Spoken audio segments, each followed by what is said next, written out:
Hey guys, so I'm getting ready to feed the fish before I start work down here in the fish room, so I thought I'd do a quick update as I was feeding and show you some fish and talk about some fun things that are going on in the fish room.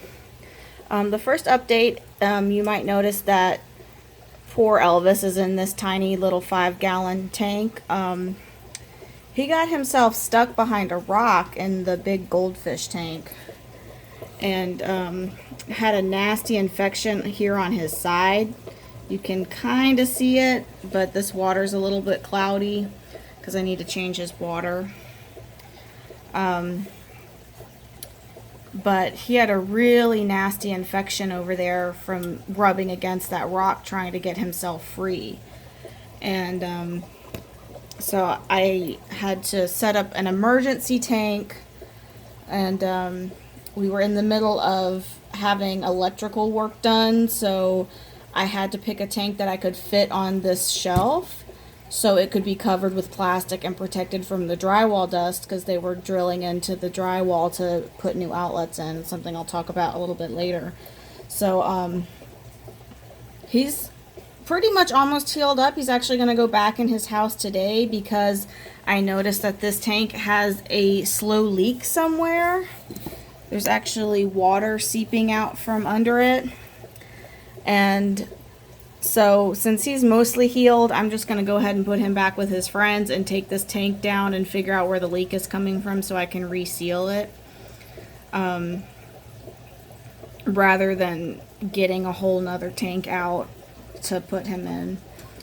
But he's doing well, and obviously I've moved that rock and I'm going to take it out and put it in a different tank so he has no possibility of getting himself stuck. But just wanted to talk about him real quick in case someone noticed that he was in that tiny tank, because obviously that tank is way too small for him. So we're feeding bloodworms today. It's probably the best thing you can feed betta fish, to be honest. That, and I really like brine shrimp too. Bloodworms give them a little bit more bulk though. So here's some of my fish we're growing out for show. Some of my yellow grizzles and red grizzles from my grizzle slash multi slash mascot line. So you'll notice some of them have stars on them. That means that they're a very good fish. It doesn't mean necessarily that I'm keeping them. It just, if they got a star while they were growing up, that means that's a fish I want to pay attention to. Some of them have PR or AZ on them, and that's because the shows that are coming up for spring in April are Puerto Rico and Arizona, so I've started to select fish that may possibly go to those shows. So that kind of explains my jar labeling. The rest of the label, 2018, is obviously the year they were born, and then I is the letter per spawn. So instead of numbering my spawns, I give them a letter for the year. So the first spawn of 2019 would be 2019A. The second spawn of the year would be 2019B, and so on and so forth. So this was I. This was the I spawn for 2018. 17 is just the number of this fish, so he was the 17th fish I pulled. The F is marked out because when I pulled him, I was pretty certain he was a female. He took a while to develop his fins, and obviously he ended up being a male, so I scratched that out. So that's kind of my jar thing. S question mark means I'm considering posting these fish for sale, but I'm not totally certain yet. That big thump you heard was Gordito asking for attention. Gordito is about to get an upgrade, and something I'll talk about in a minute. But let's get to feeding some fish, and I'll talk about some fish. I have started listing fish for sale. My fish get listed for sale on my Facebook page, which is Moon River Bettas. I will put a link in the description. Right now I have a few fish listed, but not a lot. I need to go through and take pictures of new fish that I've decided to list for sale and get them listed up. You'll notice that I'm feeding a lot, but since I'm about to do their water change, I will suck out any uneaten bloodworms when I go to change their water and feed them to other tanks, put them in my grow out tanks and that sort of thing. Sorry about the camera angles. This shelf is up high, so I'm trying to see what I'm doing and also hold the camera up. Have some really pretty fish in this spawn as well. This was a copper spawn, copper marble bred to a turquoise half moon. So I have green marbles like this girl. I think I mentioned her before. This is Google. And she got that name because when she was in the grow out, her eyes were way bigger than her body. And she has those bright white eyes, so it looked like someone had stuck those googly eyes on her. I had several people try to tell me that she had Popeye when I posted her picture on a group because her eyes bugged out. But she's grown into them now, and they don't look too weird, but she got the name Google anyways. Have some bright turquoise or deep turquoise females. This girl is a black copper marble. This girl is a dark copper. She probably looks black on camera because the lighting is bad. That dude's a copper butterfly. He's actually going to go to my friend Kristen, who was nice enough to send me some heat cable when I was in a pinch and needed to set up an extra shelf for more jars. She ordered that and had it sent to me, so I'm sending her a pair of fish as a big thank you. There's a pretty turquoise kind of mustard gassy guy. And you'll notice that they are getting really big tummies, but the good thing about frozen food is that it has no fillers, unlike processed foods like pellets and flakes and stuff like that. It's a really pretty copper butterfly there. So even if they overeat and they get great big bellies, it doesn't hurt them. It doesn't cause bloat or anything like that. I have a middle row, so you'll see me feeding behind these jars as well. They can digest all these worms and be fine. So I do tend to give them a lot of worms when I'm feeding frozen, especially because I'm trying to bulk these fish up for show. So I want them to have extra layers of fat because when they go to shows, they don't get fed. And as well as I want them to be big enough because there are minimum sizes when you send a fish to a show. There are junior classes, but personally, I don't like the junior classes. I believe that mark of a good breeder is being able to grow your fish out to the correct size. So I don't really see the point in sending young fish to a show. I know a lot of people do like that idea of that class, and that class was asked for and is very popular in Asia, but personally it's just not something I would do. So if my fish aren't big enough to show, they just stay here until they are. Here's some females that are related to the mascot males. They're all pretty much like a pinky pastel color. I have a couple that are super pink that I'll show a little bit later, and I have a couple that are pastel yellow, and then I have only one that's showing the grizzle yellow color like these guys. So obviously she's very special and I'll be keeping her around.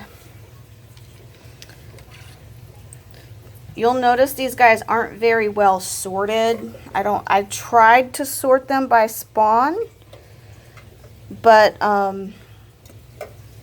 you know, I didn't jar one spawn at a time. They were mixed up as I jarred them, so they're kind of mixed up now. One of my goals for this week is actually to go in and sort and move the fish that I'm going to sell to one shelf and move the fish that I'm getting ready to show to another shelf.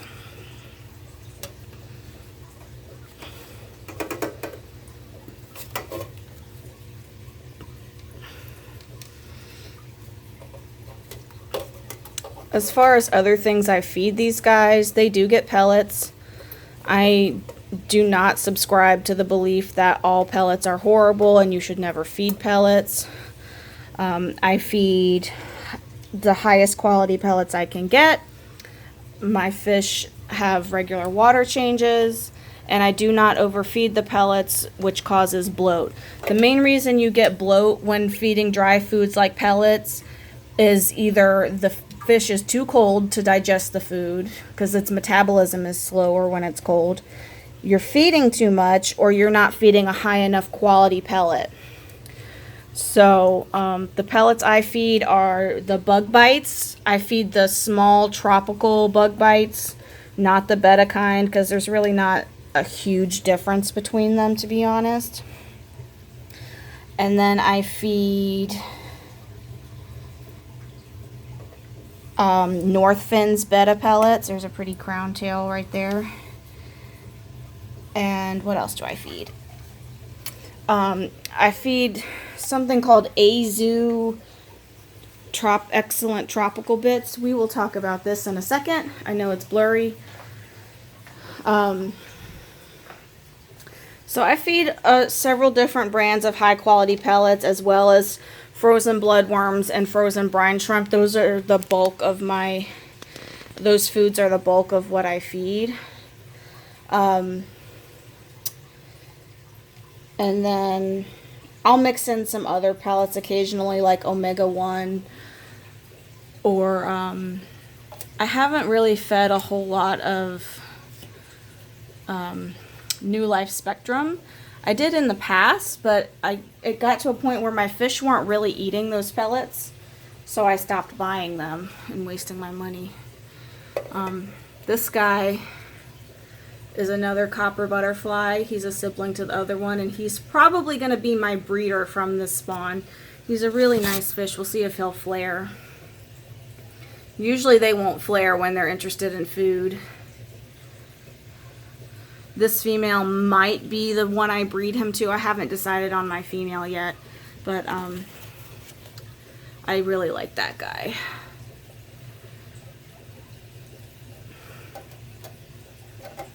Oops. Sometimes the worms get stuck up in the pipette.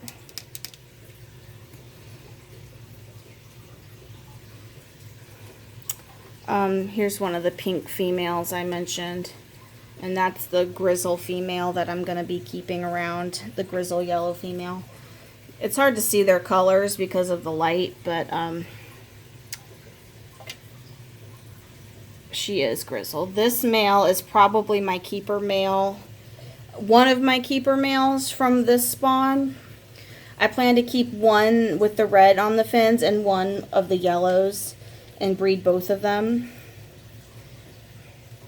And this male just has really excellent form, really excellent finnage, and a good pattern, a good color. He's just all around an awesome fish.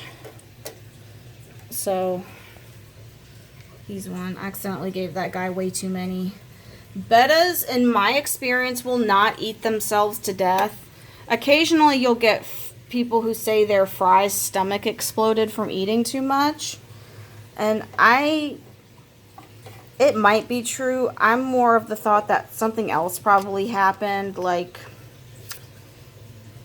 their sibling ate them rather than their stomach exploded, just because I've never had an adult's stomach explode from eating too much. Generally, once they get full, they just leave the rest in the bottom, and I come back around and suck that out and feed it to other fish. Now, a note about cross-contamination and quarantine. I would not take water or food that I had put in jars and feed it to my other tanks if the fish were not from my fish room. So all these fish have been bred here. They've been raised here. I'm 100% sure that they're not carrying any sort of diseases. So I don't have any qualms taking uneaten worms out of their tank and putting it in the grow out tanks. Now these guys down here, which are some breeders that I just imported from Thailand, some placots. I would not take food from them and put it in my other tanks, because even though these guys have been through quarantine, I treated them with Pro as a precaution, and they're acting healthy. You never know if they're possibly carrying something, so they're not, I would never cross-contaminate them with my other fish. But the ones that were raised here, I have no problem taking out their uneaten food and using it in the other tanks so it doesn't go to waste.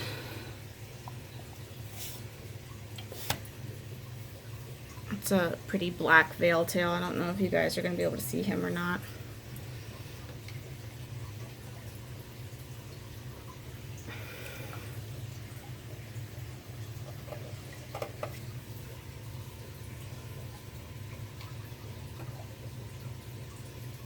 So right now I haven't had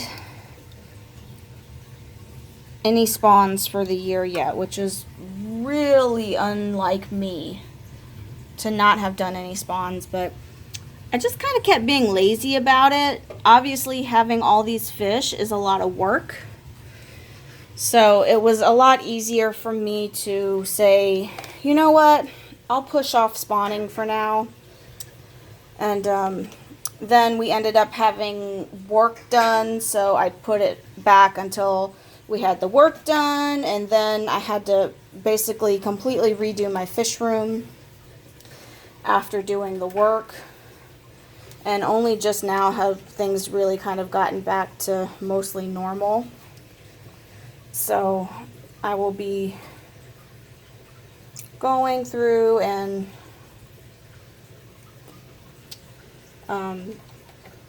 getting spawns set up probably next week, maybe the week after, I'm not sure.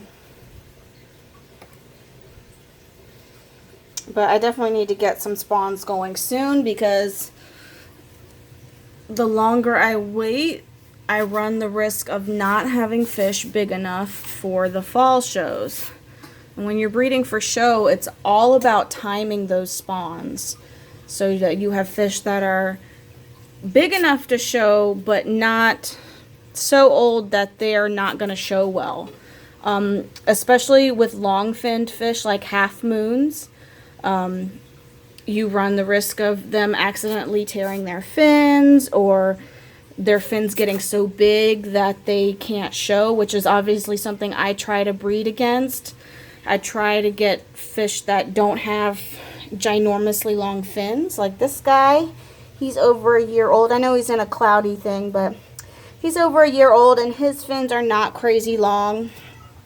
He has no problem swimming around. But it's a big problem in half moons and long fins, their fins being too long. So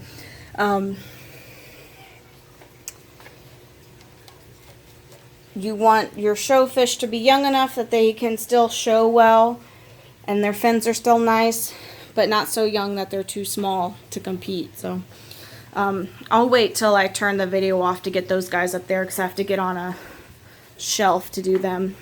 We'll talk about some of the other updates. So as I said, we had some electrical work done in here, and we had new outlets installed. There's one here, and then there's one over there behind the big tanks. And these outlets are on their own breakers. They're each on their own breakers, so I don't have to worry about overloading the system, having all these plugs and everything. I don't have to worry about them blowing a breaker or tripping a breaker or anything like that. So that's really nice.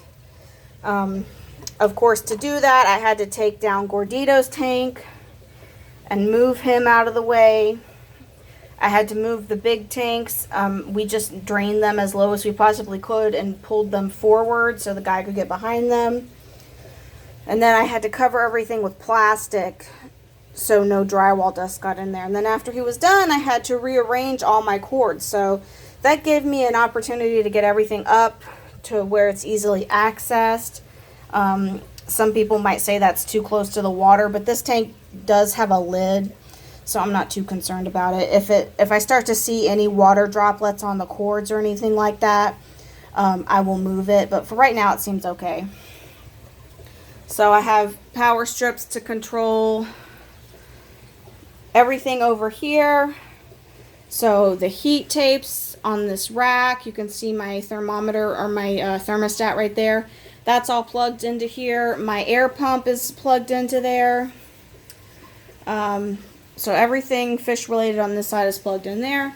And then over here, the same thing. I have a couple power strips, and I got my air line put up there where it's easy to access as well.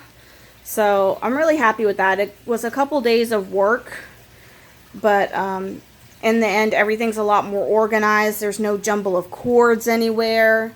They're all tied up. They're off the floor, so they're not going to get dirt and dust and cat hair all over them. So I'm really happy with that. I took the opportunity of having these tanks pulled forward to put a background on Hammer's tank and to paint the background of the goldfish tank. The goldfish had a background. It was just poster board, but I went ahead and took that poster board off and threw it away and painted it. Hammer's background, because I wasn't 100% sure if I wanted black or not, is actually it's a black shelf liner made by Clorox. And this one is actually the same because I didn't want it to block the window, so I wanted something that I could cut and have it a little bit shorter so it's not blocking the window. So you can see back here, the shelf liner is just kind of taped on with duct tape. But it seems to work pretty well, and this shelf liner is mold and mildew resistant, which is nice in case it ever gets wet. And you can kind of see back there, the cords are not on the floor. They're up a little bit off the floor, and everything's organized, so I really like that. As you can see, I still have a lot of babies in the grow out, a lot of babies needing to be jarred. I still have babies over here. Another goal this week is to go through these tanks, cull down some more of these fish and combine them so I can empty out these tanks as well and get some spawns going. Lots of cute reds. Unfortunately, not very many people have been getting the reds, so I'm not going to be able to keep them around very much longer. So if you like reds and you want a red delta or a red female for your sorority, get in touch with me through Facebook, because I have them and I've been selling them stupid cheap. I think I've been selling them for like $5 or $10 a fish. So if you like reds, come get them while I have them, because they're not going to be here much longer. Now the second big thing you'll notice is obviously I added a new shelf. We are getting rid of the treadmill. It's actually just sitting over there for right now. But my sister's friend gave her to give to me this 40-gallon breeder that he used. It was a saltwater tank. You can tell it's gross. I need to get in there and scrub it out real good. But it's free, so I'm not complaining about that. So he gave it to her, and I plan to put Gordito in there because he needs an upgrade, and the 40-gallon breeder is about the perfect size. As far as minimums, obviously bigger would be better, but it's a good minimum tank size for him because he's not a full-size flower horn. He's a short-bodied flower horn. So he's not going to get quite as big as, say, Hammer would if Hammer was a boy. Hammer's pretty full grown, so even she would probably be okay in a 40-gallon. But Gordito's probably not going to get much bigger. So we were going to put that over here on this shelf because everybody says the Edsall shelves, you can drop a 40-gallon breeder in them and it fits like a glove. But unfortunately, whatever brand this tank is, it's slightly too big. It was off by like 1/4 of an inch. Like, it was really close, but there was no way we were going to get it in there.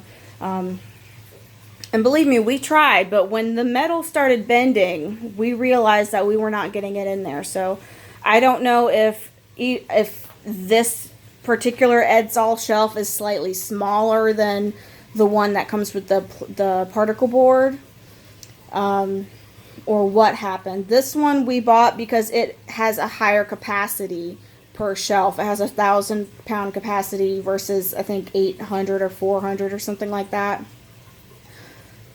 So we figured that was a better option. Unfortunately, it made it so we had to do some rearranging. So luckily I have my 30-gallon, which was the tank, sitting here. And I just put that there. And even that is actually too long. We couldn't push it all the way back here because it's like not even 1/8 of an inch. It's just barely too long to fit back there. But we put some boards down to distribute the weight. So I'm not worried about it at all. It's sturdy. It's going to be fine. So my grow out's over there, and the reason why the lights aren't on or anything is that we literally just did that last night. We're up till like past 10 getting this thing put in. It was a big headache. So, but anyway, it's in. I have space. My plan was to put jars on the top 3 shelves, but unfortunately, there's no bracket here. So the only way the top and bottom is held on is by this shelf. So you can't move that shelf. It has to be right there, which messes me up as far as where do I put that other shelf. So for now, what we're going to do is I'm going to have just 2. I might put jars all the way up there, but for now, I'll have 2 shelves of jars and a storage shelf down there, unless I can figure out something else. But it ended up that shelf just was not enough space to get jars into, so we decided to flip it, put the tank on the next shelf up, put that one down at the bottom, and that's just going to be storage for now. So I have a friend that's sending me some heat tape, which is awesome. And I'll get these jars put over there, and I won't have that mess here anymore. And I think it's going to be really good. I'm excited about it. I'm excited for Gordito to have his new tank. Obviously, that's going to free up this 20 or this 29. And I haven't decided what I'm going to do with it yet. Obviously, the most obvious choice is to use it as a grow out tank. Another option is I have a pair of sword tails I got at a local auction, so I could make that into a sword tail tank and plant it and stuff. I don't really have a good light for planting. That's just a T8, a cheap T8 bulb in there. So I haven't 100% decided what we're going to do with that tank yet. Most likely it's going to end up being another grow out, because Lord knows I could use more grow out space for all these babies. So I'll be sure to update you guys as I go along and get stuff set up. Obviously that's what I'm going to be working on today, is getting my water changes done and then working more on this shelf to get it set up and ready to go.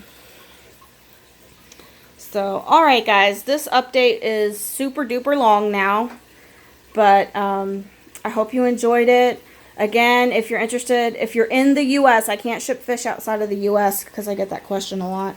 If you're in the U.S. and interested in buying fish from me, please contact me through my Facebook page. The link is in the description. And I will try to get some more fish listed this week. If you saw something that you were interested in buying, you can still private message me and ask if I have something like that available. I'm getting a lot of people asking if I have the yellows available, the yellow pastel grizzles, and the answer is they're not really available. I'm not really willing to let them go. It would take sizable amount of money for me to consider selling one of these guys, because they're so nice. I know they're going to do well in shows.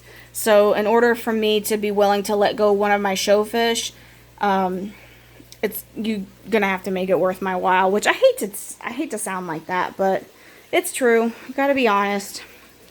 So, all right, guys. If you made it to the end, thanks for watching. Thanks for hanging out. And I will try to update you guys again soon.